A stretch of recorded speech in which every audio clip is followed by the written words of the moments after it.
민주당이 전당대회에서 대의원과 권리당원의 표가치 비율을 20대 1 미만으로 하는 이른바 전당대회 대의원제를 축소하는 안건을 당무위원회에서 통과시키자 친명과 비명 사이의 갈등이 격화하는 모양새입니다.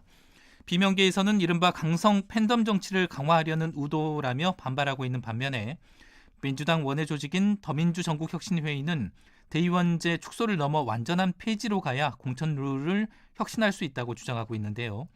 최용선 더민주 전국혁신회의 대변인 연결해서 자세한 이야기 나눠보겠습니다. 안녕하십니까? 안녕하세요. 네. 어제 더불어민주당 총선 기획단이 현역 의원 불출마 지역구를 포함한 전략 지역의 청년과 여성을 우선 공천하겠다고 밝혔습니다. 또 청년 후보자가 출마하는 지역은 경선을 원칙적으로 하겠다고 하고 2030 세대 출마자에게는 경선 비용을 면제하는 등 청년과 여성 우대를 강화하는 모양새인데요. 어떻게 평가하십니까? 우선은 국회가 세대를 대표할 수 있는 노장청이 고루 구성돼야 되는데 지금은 그렇게 돼 있지 못하지 않습니까? 그런 점에서 보면은 어제 민주당의 이런 움직임은 좀 긍정적으로 평가할 수 있을 것 같습니다. 다만 이제 현실에서는 청년과 여성 후보들이 이렇게 현재 있는 공천 룰만 가지고는 경선을 통과하기가 낙타가 바늘구멍 통과하기처럼 되게 어려운 상황이기 때문에 이런 것들을 좀 또 개선하기 위한 좀 더 실효성 있는 대책들이 더 뒤따라야 될 거라고 생각합니다. 네. 청년과 여성이 실제 공천을 받기 위해서는 낙타가 바늘구멍을 통과해야 된다고 말씀을 하셨는데 뭘 어떻게 조금 개선해야지 그러면은 그 바늘구멍을 통과할 수 있겠습니까? 지금 권리당원 50, 일반 조사 50 두 가지 이제 50대 50 이른바 시스템 공천이라고 돼 있는 이 공천의 방식으로는 아무래도 인지도나 어떤 내용들을 정확하게 당원들에게 알리기가 어려운 현재에 있는 구조에서는 그 사람의 본 모습들, 정말 역량 있는 모습들을 보이기가 어렵거든요. 그런 것들을 정확하게 드러내고 판단하고 경선에서 이게 선출될 수 있도록 여러 가지 다른 제도들이 좀 필요한데 현재는 그냥 아무것도 없이 명함만 뿌리다가 그냥 그 여론조사 방식의 경선을 하다 보니까 아무래도 신인들과 여성들과 청년들이 이 경선을 통과하기가 좀 어려운 현실입니다. 청년과 여성 우대 방안 등이 공천 혁신 노력의 하나로 나온 건가요? 배경이 어떻게 됩니까? 지금 국민의힘에서 그 비례대표 50%를 청년에게 할당하겠다 이제 이런 흐름들도 좀 있고 또 MZ 세대들을 어쨌든 이번 총선 과정에 대거 정치에 관심을 불러일으켜야 되기 때문에 이준석 전 대표가 국민의힘에서는 또 새로운 어떤 컨벤션 효과를 만들어내고 있지 않습니까? 네. 그런 측면에서 민주당에서도 거기에 부응하는 어떤 대책들을 내놓고 청년 정치인들이 수권 정당의 전면에 드러날 수 있도록 그렇게 공간을 좀 만들어야 된다라는 필요성을 느끼고 있기 때문에 이런 대책이 나온 게 아닌가 싶습니다. 네. 또 이제 당대표와 최고위원을 뽑는 내년 전당대회에서 권리당원의 투표 비중을 대폭 늘리고 현역 하위 평가자에 대한 감점을 확대하기로 했습니다. 어제 이제 더민주 혁신회의는 기자회견을 열어서 민주당이 대의원 투표 비율 축소를 넘어서 완전한 폐지로 나가야 한다 이렇게 주장한 걸로 알고 있는데요. 그 배경은 어떻게 됩니까? 사실 이제 총선 기획단에서 발표한 안들이 그 전에 저희가 9월 달에 김은경 혁신안으로 만들어놨던 것에 비춰보더라도 굉장히 어떻게 보면 만족하기가 어려운 좀 낮은 수준의 그 내용들만 반영되어 있는데 이마저도 현역 의원들이 강하게 지금 반발하고 있는 거거든요. 여기에는 친명이냐 비명이냐 이렇게 구분할 수 없을 정도로 현역 의원들이 반발이 좀 있는 상황입니다. 그리고 12월 7일 날 중앙위원회 이제 의결을 앞두고 있는데 아무래도 중앙위원회의 구성 자체가 현역 의원들이 중심이 돼 있고 지역위원장들이 중심이 돼 있다 보니까 그런 문제에 대해서 좀 부정적으로 기류가 흘러가고 있는 것으로 알고 있는데 그렇기 때문에 더민주 전국혁신회의는 현재 이런 수준보다도 더 강력한 것들을 그동안 요구해 왔고 지금 180석을 민주당에 몰아줬는데 정권을 뺏기고 국민들에게 신뢰를 받지 못하고 있는 게 현실이거든요. 이 현실을 극복하고 총선에 승리하고 대선에 승리하려면 뭔가 과감한 인적 쇄신과 어떤 혁신의 내용들을 국민들한테 보여줘야지만이 감동을 줄 수 있다고 생각하기 때문에 저희가 그런 주장을 하고 있는 겁니다. 네. 대의원의 투표 비율을 축소하자 이게 뭐 그 60대 1에서 지금 어제 20대 1로 축소하자 뭐 이렇게 지금 한 거죠? 네, 그렇습니다. 예전에 그 당원이 3만 명 수준에 있을 때 어떤 당원들이 많지 않았던 열세 지역, 특히 뭐 경상도 지역이나 강원도 지역에 어떤 표의 등가성을 좀 벗어나더라도 그분들의 의견을 듣기 위해서 대의원 제도를 좀 가미했고 그렇게 좀 수십 년간 이끌어 왔는데 지금은 한 달에 당비를 1,000원 이상 내는 당원들이 200만 명을 넘고 있거든요. 그런 점에서 본다면 우리 당원에도 당권 재민이라는 게 어떤 가치로 굉장히 중요한 가치로 녹여져 있고 그렇기 때문에 그런 상황에서 지금 권리당원 60명 대 대의원 1명 정도로 표의 등가성이 왜곡되어 있는 이 상황을 개선해야 된다라고 저희는 계속 주장해 왔던 것이고 이렇게 해야지만이 당 대표를 뽑는 과정에 지금 돈봉투 사건이나 이런 것들이 다 지역위원장과 국회의원들이 대의원들을 중심으로 해서 표를 거래한 거 아닙니까? 이제 그런 문제들이 국민들의 비판을 받고 있는 현재 상황을 극복하기 위해서라도 저는 중앙 대의원들에게 과도하게 쏠려져 있는 권한을 권리당원들에게 분산시킬 필요가 있다 이렇게 생각하고 저희가 그렇게 주장하고 있는 겁니다. 당내 일부에서는 뭐 이재명 대표 중심의 이른바 강성 팬덤 정치를 강화하려는 의도 아니냐 뭐 이렇게 이제 비판적인 시각도 있는 것 같은데 어떻게 보십니까?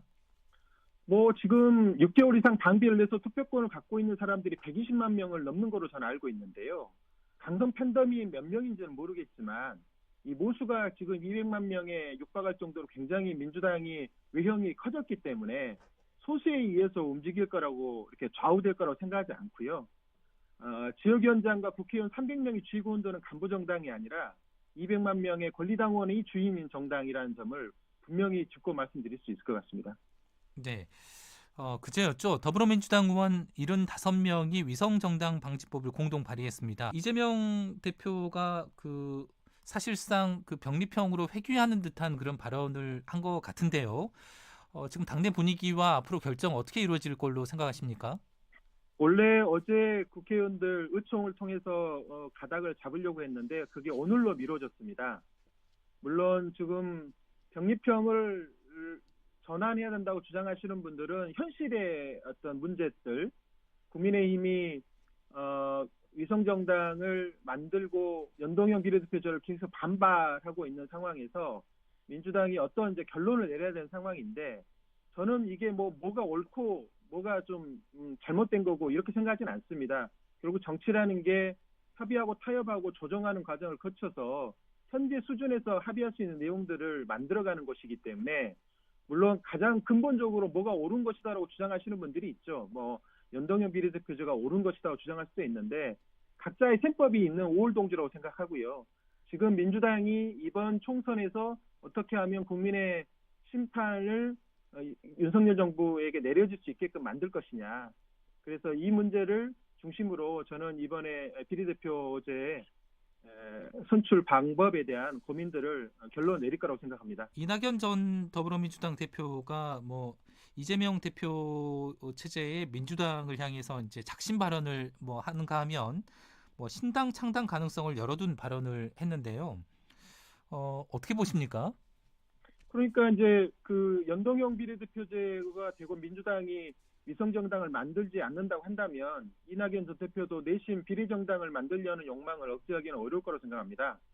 다만 이제 이게 얼마나 파괴력이 있을지, 특히 이제 광주 전남에서 얼마나 소구력이 있을지는 사실 그걸 논외로 하더라도 이런 제도의 허점으로 인해서 우후죽순 비례정당들이 만들어지게 되고 오히려 그게 민주당의 힘을 약화시키는 결과를 초래할 수 있기 때문에 그런 점에서 저는 뭐 오늘 의총 결과가 합리적으로 내려지지 않을까 생각합니다. 네.